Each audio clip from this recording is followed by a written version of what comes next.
With Doubtnut, get instant video solutions to all your maths, physics, chemistry, and biology doubts. Just click the image of the question, crop the question, and get instant video solution. Download Doubtnut app today.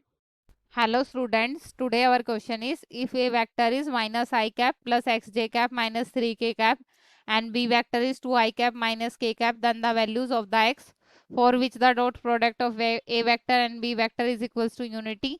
ABCD options are given here, so we have to find the correct option. So the solution of this question is we have the a vector is equals to minus I cap plus xj cap minus 3k cap, and we have the b vector is 2I cap minus k cap. So we can write this as b vector is 2I cap and this is plus 0 j cap, as j cap is missing here. So this is, it means that it is 0. So we can multiply this by 0.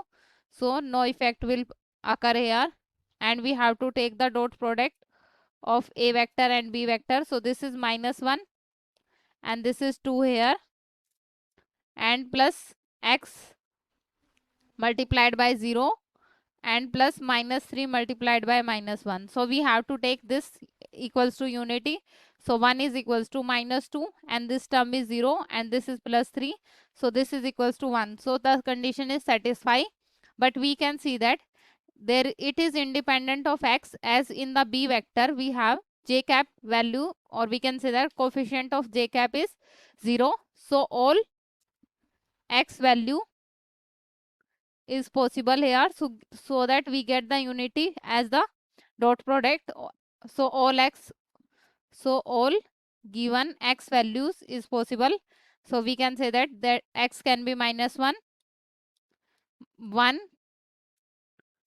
2 and minus 3, as if it is multiplied with 0, so it always